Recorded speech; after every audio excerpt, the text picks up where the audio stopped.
Cette application a été la plus téléchargée de ces 5 dernières années et pourtant, on ne sait pas vraiment qui se cache derrière. Un homme que beaucoup voient comme le Zuckerberg chinois qui vient d'être chassé de son poste par le pouvoir local. C'est l'histoire de Zhang Yiming, le créateur de TikTok.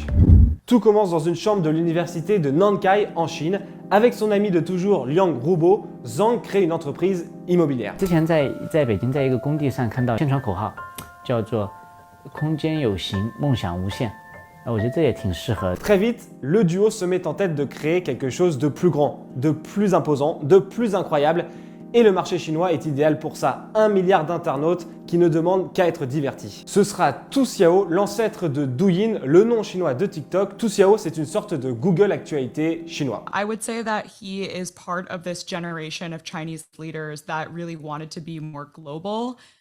So he's known for sort of taking some of his slogans from Amazon founder Jeff Bezos, for example, like saying it's always day one. Always day one. L'algorithme que les deux potes ont développé lit, classe, hiérarchise les news, mais surtout, il apprend et il se perfectionne jusqu'à dégager énormément d'argent. On parle de milliards de dollars en à peine 5 ans grâce à la publicité ciblée. C'est sur cette technologie et cet algorithme que le duo va bâtir TikTok.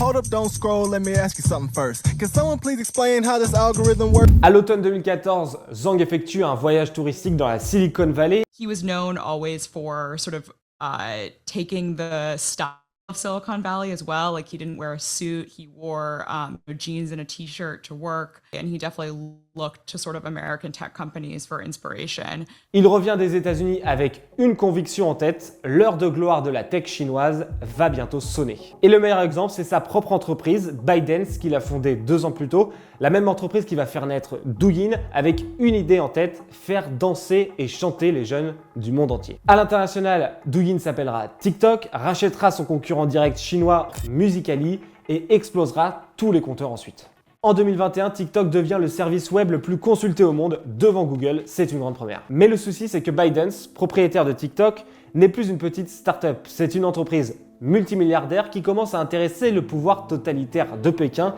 qui s'immisce absolument partout. Le pouvoir chinois prend donc une participation et un siège au conseil d'administration de ByteDance. Zhang est tout simplement limogé de son poste de CEO, lui prétend qu'il s'agit d'une décision personnelle, mais l'ombre du président chinois Xi Jinping plane. Zhang Yiming going to step down from his role as CEO. He says he wants to focus on long-term strategy. Aujourd'hui, Zhang n'est plus à la tête du mastodonte TikTok, même s'il a gardé une majorité des parts de son empire, sur lequel il veille depuis Singapour où il réside. I think he's somebody who's really restless.